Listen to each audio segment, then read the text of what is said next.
Assalamualaikum warahmatullahi wabarakatuh. Selamat pagi anak-anak. Kita akan melanjutkan pembelajaran PJJ pada pagi hari ini tentang rangkaian listrik dan hukum Kirchhoff. Anak-anak, di minggu lalu kita sudah mempelajari tentang arus listrik dan hukum Ohm.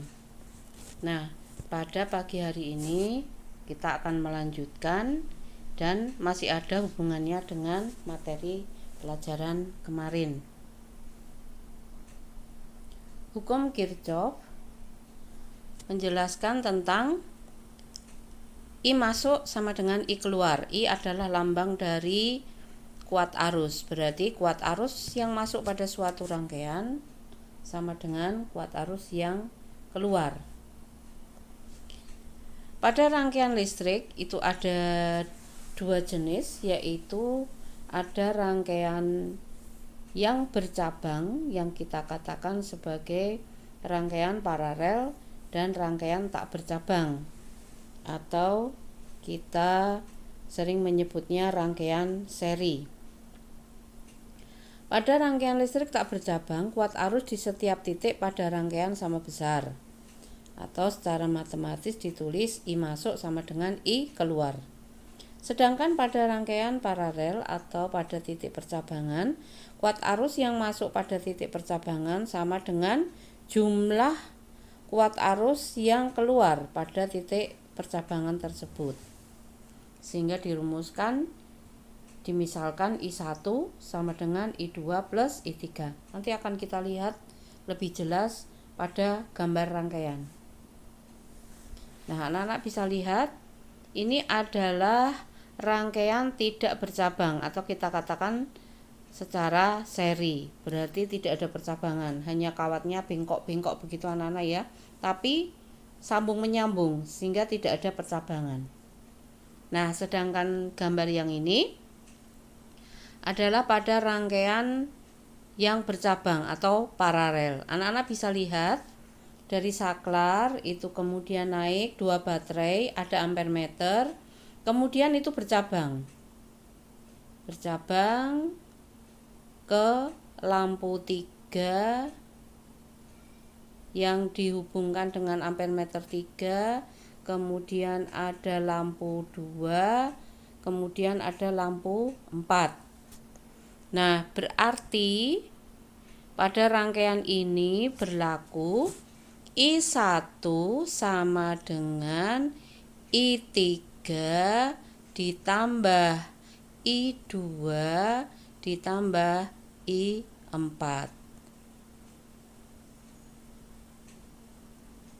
Jadi yang keluar nanti sama dengan I1.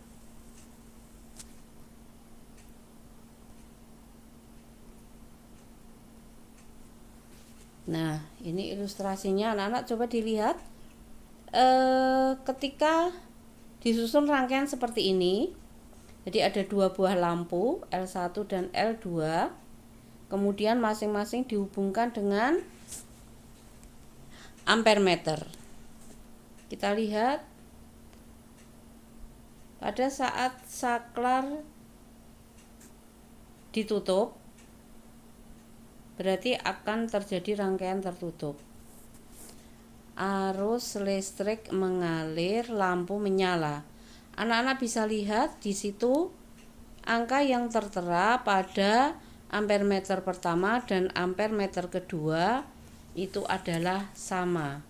Sehingga kesimpulan kita pada rangkaian tidak bercabang atau seri, kuat arus listrik di mana-mana sama atau besarnya sama. Sekarang kita lihat pada rangkaian paralel. Coba anak-anak perhatikan dari baterai, kemudian saklar, kemudian ampere meter. Nah, di situ ada percabangan ke lampu 1 dan lampu 2. Sekarang anak-anak perhatikan, apabila saklar ditutup, maka lampu akan menyala. Dengan menyalanya lampu itu karena adanya arus listrik. ditunjukkan dengan ampere meter yang jarumnya bergerak. Sekarang kita lihat. Pada ampere meter yang pertama, kita lihat di situ menunjukkan angka 36. Nah, sekarang pada lampu 1 itu 18. Pada lampu 2 juga 18. Berarti 18 ditambah 18 adalah 36. Tapi itu tidak 36 ampere ya anak-anak ya. Nah, bisa dilihat berarti hitungannya 36/100 dikali itu yang dipakai adalah yang 5 ampere. Nah, bisa anak-anak hitung sendiri. Itu sudah kita pelajari kemarin di minggu depan. Minggu yang lalu maksudnya. Sehingga kita simpulkan ini. Pada rangkaian percabangan atau paralel, jumlah kuat arus listrik yang masuk pada titik cabang sama dengan jumlah kuat arus yang keluar dari titik cabang, atau sigma I masuk sama dengan sigma I keluar. Nah, sekarang coba lihat. Anak-anak bisa jawab ini. Arus yang masuk sama dengan arus yang keluar. Yang masuk 40 ampere, yang keluar berarti I3. Berarti kita jawab dulu. Berarti I3-nya berapa anak-anak? Betul, 40 ampere. Kemudian I3 itu adalah jumlah dari, itu anak panahnya bisa dilihat anak-anak ya, 25 dengan I2.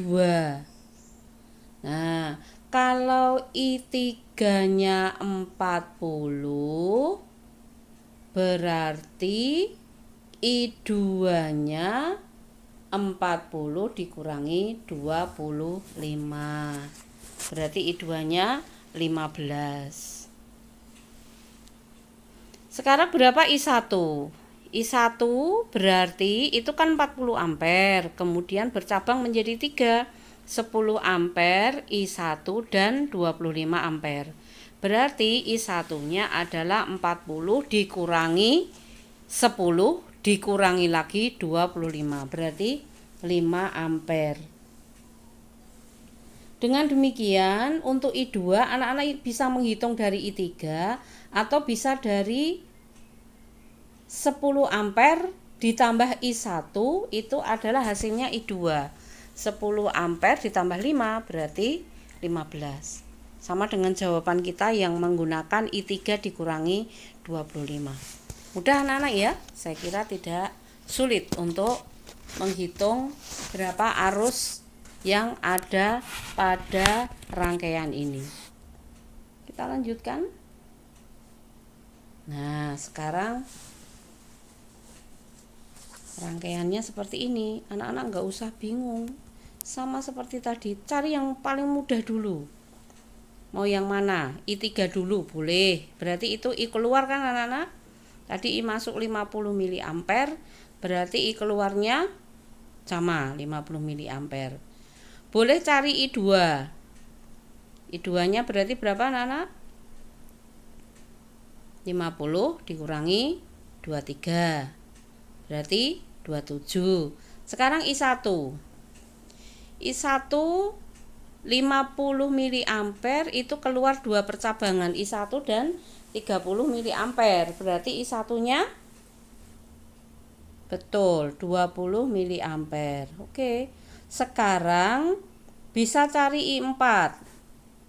I1-nya tadi 20, I2-nya 27. I2 itu adalah jumlah dari I1 dan I4. Berarti I2 27, I1 tadi 20, berarti I4-nya 7, betul. Sekarang lanjut. Anak-anak bisa menghitung I6 dulu, boleh. I6 ditambah 15 mA, anak panahnya menuju ke 23. Berarti I6-nya 23 dikurangi 15. Berarti berapa anak-anak? 8. Oke. Sekarang I5. I5 itu dari I4 ditambah I6. Boleh, bisa. Berarti 7 ditambah 8. Berarti 15. Atau bisa juga dari sini. 30 mA itu kan nanti anak panahnya ada 2, yaitu di I5 dan 15 mA. Berarti I5-nya 30 dikurangi 15. Udah ya anak-anak ya. Yang penting diperhatikan anak panahnya arahnya kemana.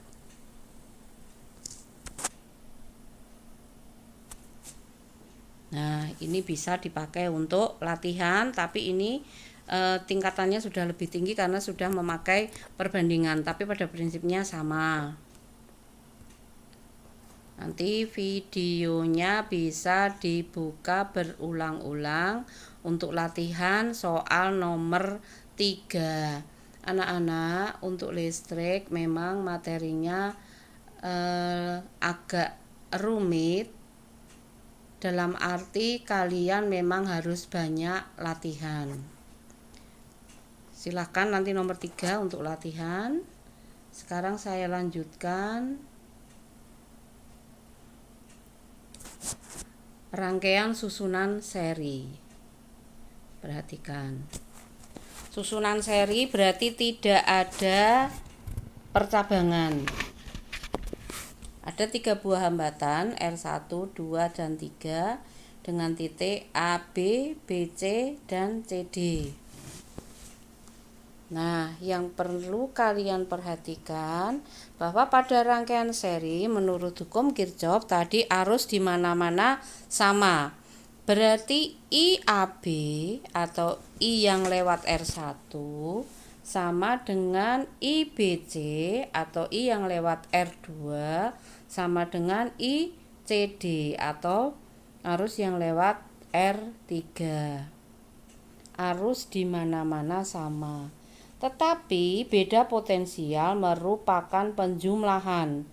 Jadi misalnya VAD itu penjumlahan dari VAB plus VBC plus VCD. Nah, sekarang kemarin menurut hukum Ohm V itu sama dengan I kali R. Berarti VAD berarti I kali RS. RS itu R seri, berarti R semuanya. Itu sama dengan I kali R1 VAB. AB kan hanya lewat hambatan pertama atau R1. Berarti VAB adalah I kali R1. Demikian juga dengan VBC. Berarti I kali R2. Demikian juga dengan VCD. Berarti I kali R3. I-nya dicoret semua, berarti menjadi persamaan R seri atau hambatan total seri merupakan penjumlahan dari R1, R2, R3.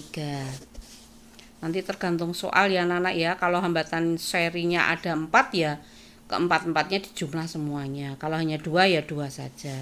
Kebetulan ini contohnya 3. Sekarang kita lihat pada yang susunan paralel.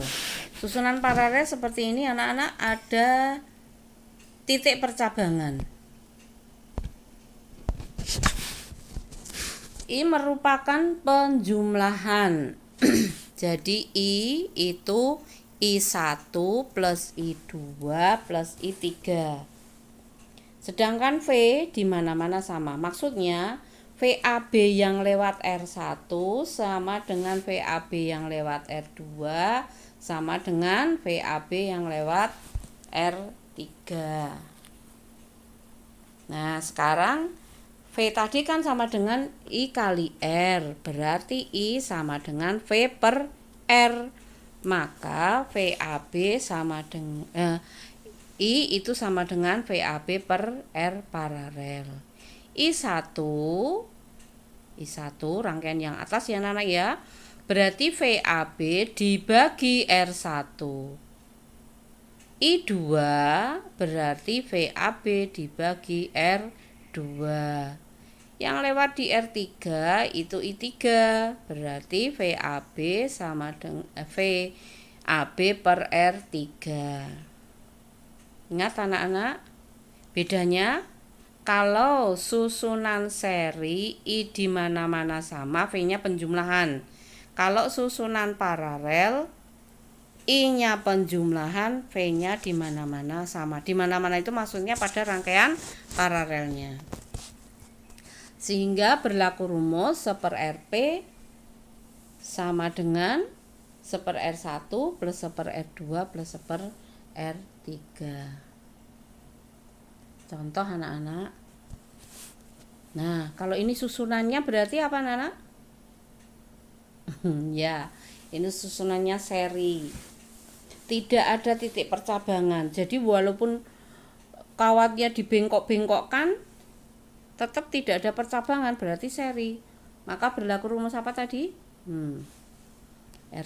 S sama dengan S1 plus R2 diterjumlahkan semua. Ada 7 hambatan.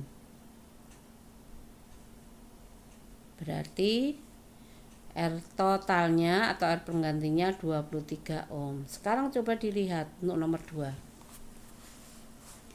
Nah, ini ada yang paralel, ada yang seri. Nah, maksudnya yang dihitung yang mana dulu? Yang dihitung yang paralel dulu.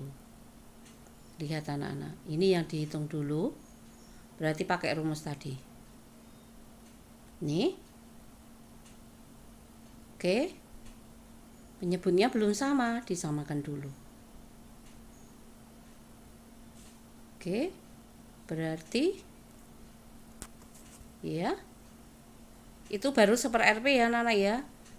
Maka Rp-nya tinggal dibalik, 6 dibagi 3 berarti 2 ohm. Jadi dua hambatan yang disusun paralel 6 dan 3 ohm dapat digantikan dengan sebuah hambatan yang nilainya 2 ohm. Berarti sekarang susunannya menjadi seperti ini.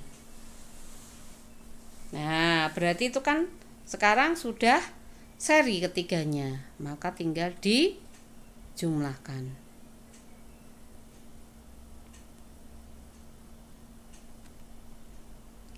Oke, mudah ya anak-anak ya. Nah, sekarang kita lanjutkan yang agak rumit. Sebenarnya tidak rumit juga anak-anak. Mana yang harus dihitung dulu? Yang harus dihitung adalah yang paralel dulu. Berarti yang atas dulu boleh, yang bawah dulu boleh. Kalau yang bawah dulu berarti setengah plus setengah, berarti 2/2. Dibalik tetap 2/2 ya anak-anak ya. Berarti 1. Kemudian seri dengan yang 2 ohm. Jadi berapa? 1 ditambah 2 berarti 3. Simpan dulu, itu paralel yang bawah. Sekarang paralel yang atas. 4 dengan 4 berarti 1/4 plus 1/4. 2/4 ya. Dibalik jadi 4/2. 4/2 adalah 2. Sama dengan tadi. Berarti sekarang seri dengan kanan kirinya. Bukan yang paling ujung ya anak-anak ya. Yang paling ujung itu ada percabangan. Berarti sudah beda lagi. Berarti sekarang ada 2 ohm ditambah yang paralelnya tadi 2 ohm ditambah 2. Berarti 6. 6 yang bawah 3. Paralel lagi kan itu percabangan. Nah, berarti 1/6 ditambah 1/3. 1/6 ditambah 1/3. Samakan penyebutnya. Berarti 1/6 plus 2/6. Berarti dijumlah 1 ditambah 2 berarti 3. Jadi 3/6. Dibalik kayak tadi, berarti 6/3. Berarti 2. Berarti sekarang seri dengan yang ujung-ujung itu. Berarti 2 ditambah pengganti paralel total tadi 2 ditambah yang sebelah kanan 2. Berarti R penggantinya 6.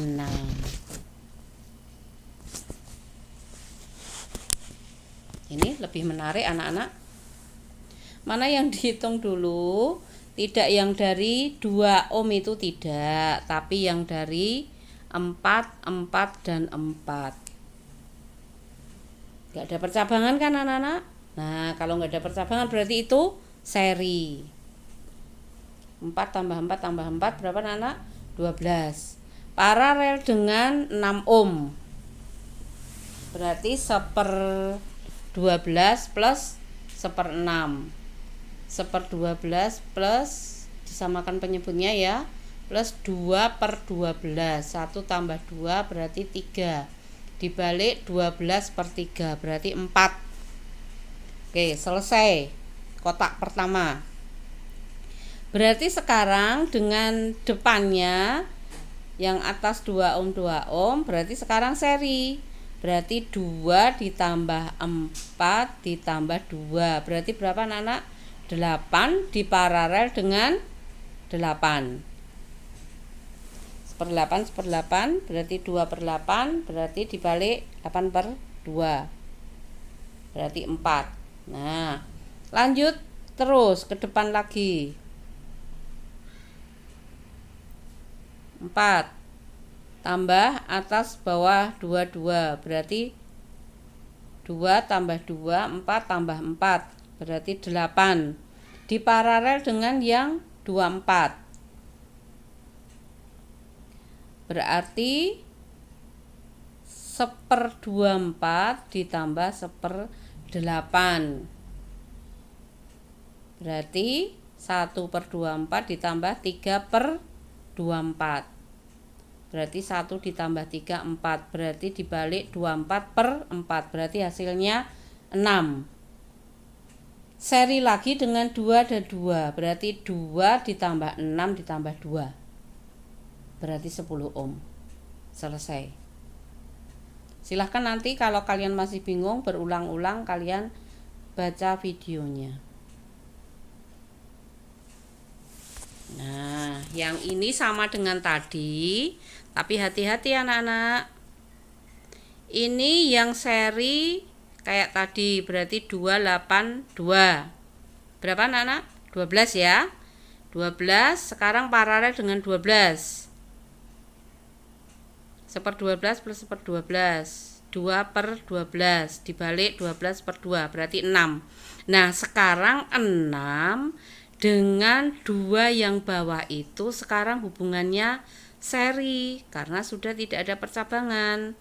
Berarti 6 ditambah 2 8.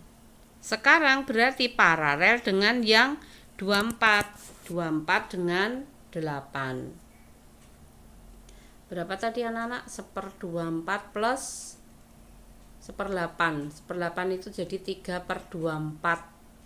Berarti 1 plus 3 4. Berarti 24/4 berarti 6. Sekarang seri dengan yang 2 ohm di atas itu. Berarti 6 ditambah 2 jadi hasilnya 8.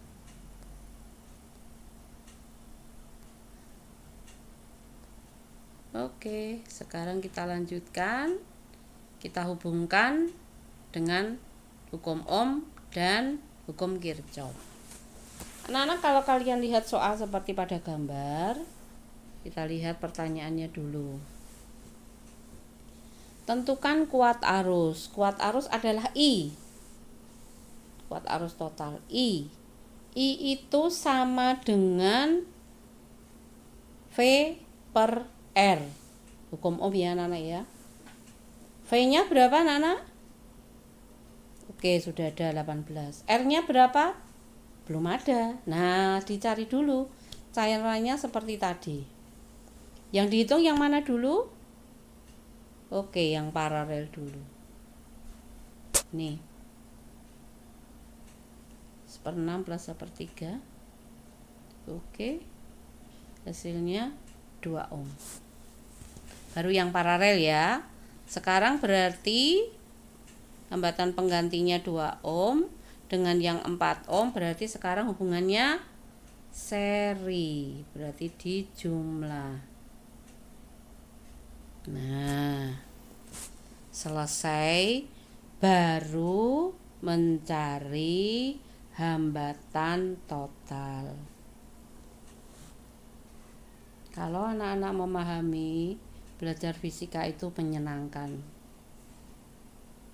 Dan Bu Wiwi berharap anak-anak senang untuk belajar IPA. Saya lanjutkan, dan ditanya kuat arus kan anak-anak? Nah, ini rumusnya. V-nya berapa? Masukkan ke sini. 18 volt, R-nya 6 ohm. Berarti I-nya 3 ampere. Tidak sulit ya anak-anak ya. Oke, lanjut. Berikutnya ditanyakan I1 dan I2. Arus yang masuk 3 ampere, nanti yang keluar berapa anak-anak? 3 ampere. Berarti I1 dan I2 nanti jumlahnya mesti 3 ampere. Kalau tidak berarti ada yang salah. Kita bandingkan dulu. I1 dibanding I2. I1 itu yang lewat R1, berarti 1/R1. Karena berbanding terbalik. R2 atau I2 yang lewat R2.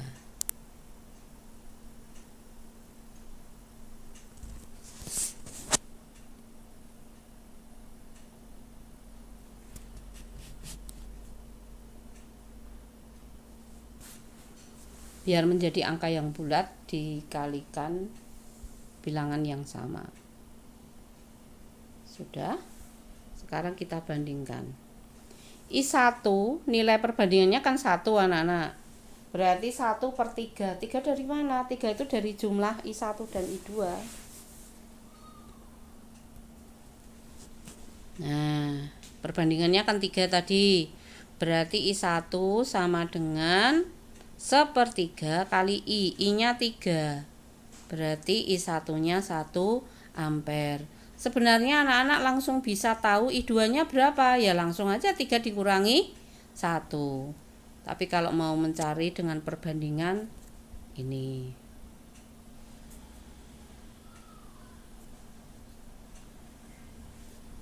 Oke, I1 1 ampere, I2 2 ampere, berarti 1 ditambah 2 adalah 3.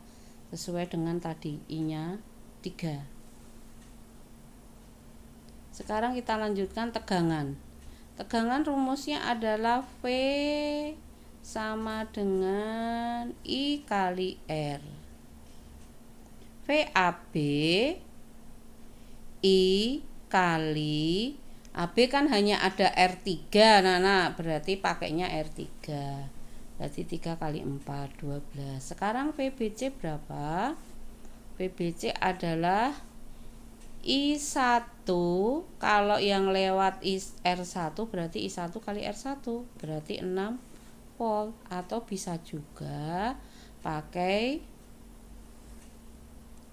VBC I2 kali R2. Hasilnya sama ya anak-anak ya, 6 volt. Jadi VAB berapa tadi? 12, VBC 6.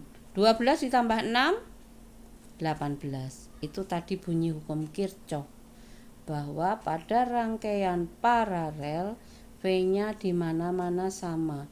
Berarti VBC yang lewat R1 sama dengan VBC yang lewat R2, yaitu 6 volt. Sedangkan VAB itu adalah 12. 12 ditambah 6, kalau rangkaian seri kan V-nya dijumlah, berarti sama dengan 18 volt. Oke, sudah bisa dipahami anak-anak? Kita lanjutkan untuk latihan. Silahkan dicatat dulu.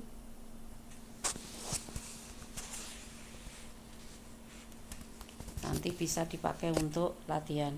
Kalau anak-anak kesulitan, bisa diulang videonya berkali-kali atau bisa chat Bu Wiwi di grup.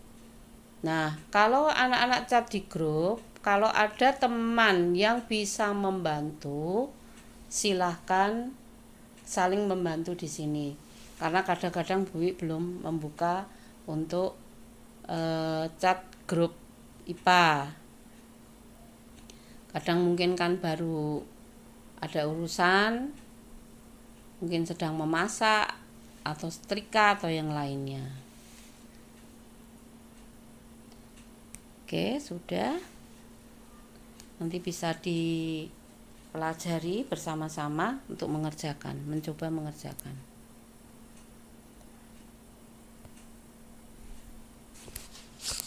Saya lanjutkan. GGL atau gaya gerak listrik, yaitu beda potensial antara ujung-ujung sumber tegangan pada saat tidak mengalirkan arus listrik atau dalam rangkaian terbuka. Jadi ini anak-anak adalah GGL. Sedangkan tegangan jepit adalah beda potensial antara ujung-ujung sumber tegangan saat mengalirkan arus listrik atau dalam rangkaian tertutup.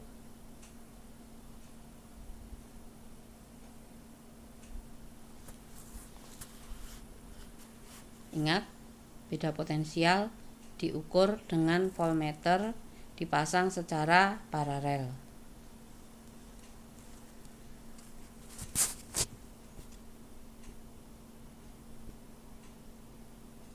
Ya. Sekarang secara umum dirumuskan yang paling bawah kanan ya Nana ya, I sama dengan E per R besar plus R kecil. R besar adalah hambatan pada kawat atau misalnya lampu seperti itu. Sedangkan R kecil adalah hambatan dalam, itu adalah hambatan yang ada di dalam baterai. Apabila kita punya sebuah batu baterai ukurannya 1,5 volt, berarti kalau 3 baterai secara seri berarti 3 kali 1,5 volt per N-nya itu jumlah baterai anak-anak ya, berarti 3 kali 1,5 dibagi R luarnya berapa ditambah N R kecil atau hambatan dalam baterai. Tapi kadang-kadang kalau langsung diketahui total berarti anak-anak pakai rumus yang umum tadi. Sedangkan yang secara paralel kamu lihat baterainya seperti itu disusunnya.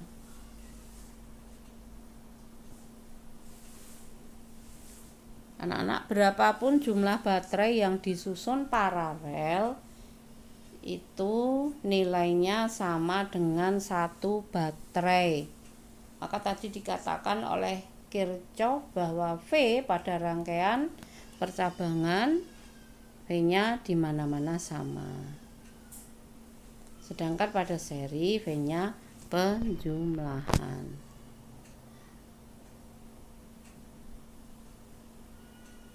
Ini anak-anak rumusnya, nanti bisa dibantu di buku paket atau LKS atau di buku ITAN.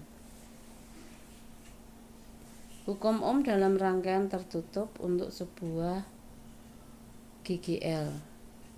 Ini tadi anak-anak ya. Nah, sekarang hubungan GGL dengan tegangan jepit.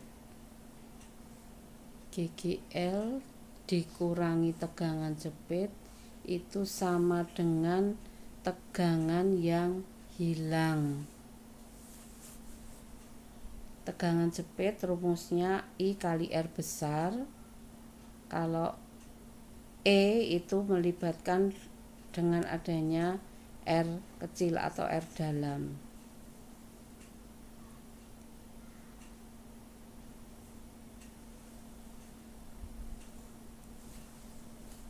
Sudah, kita lanjutkan.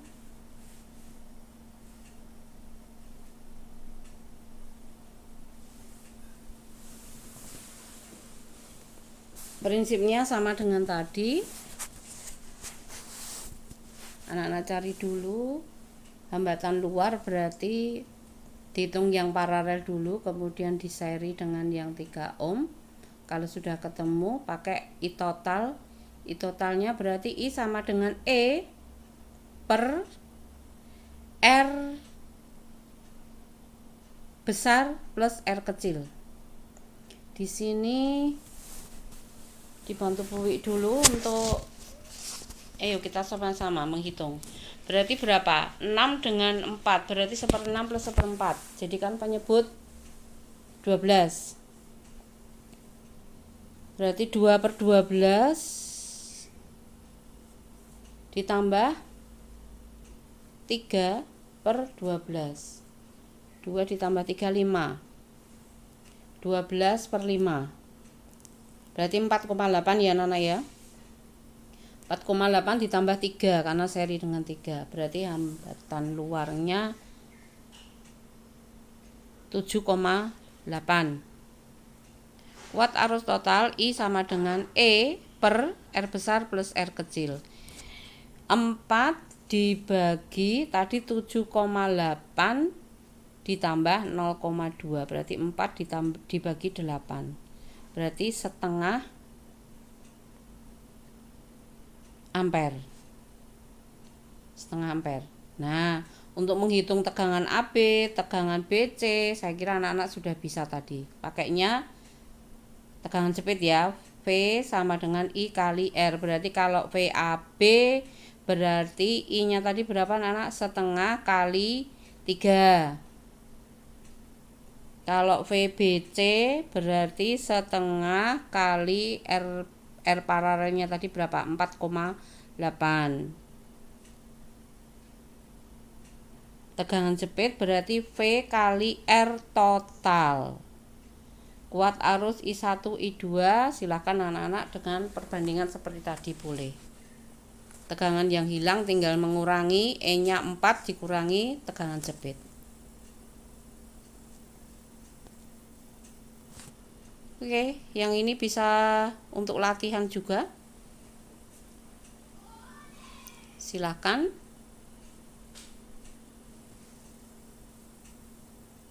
Dicatat dulu.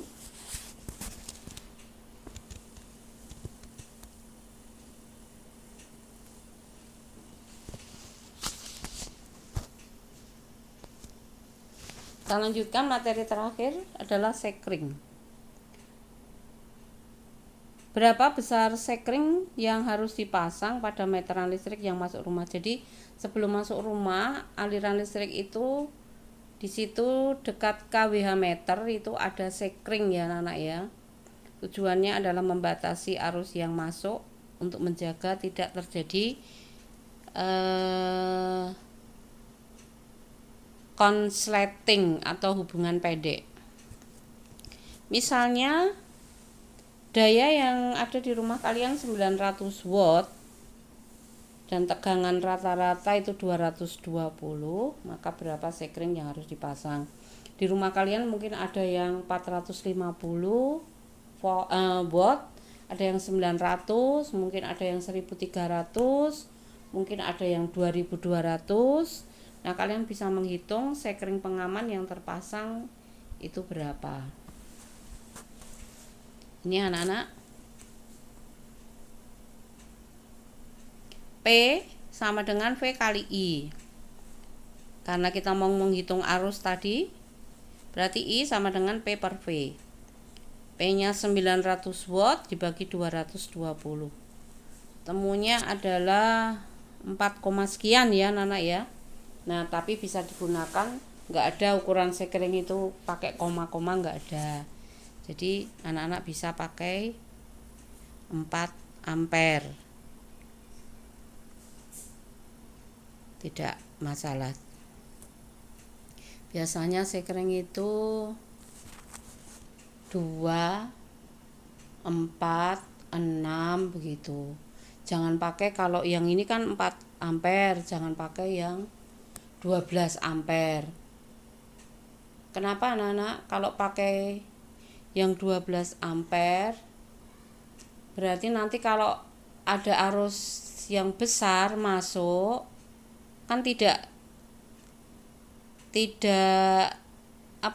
belum melebihi batas. Nah, kalau tidak melebihi batas berarti nanti bisa langsung masuk arusnya. Kalau arus itu masuk, maka nanti akan terjadi kebakaran. Itu yang membahayakan. Kita lihat pada keterangan berikutnya. Konsleting, ini ada dokumen dari Kemendikbud menyambung kabel yang tidak tertutup, cukup berbahaya. Konsleting terjadi karena adanya konduktor positif dan negatif di dalam kabel yang saling berhubungan satu dengan yang lain. Jadi positif ketemu negatif. Bisa karena penyambungan kabel tidak memperhatikan kutub positif dan negatif, atau adanya konduktor kabel yang tidak tertutup isolator dengan baik, atau konduktor dalam kabel saling terhubung mengakibatkan hubungan pendek atau hubungan singkat sehingga menimbulkan arus yang sangat besar, menghasilkan energi panas yang luar biasa dan bisa membuat kebakaran.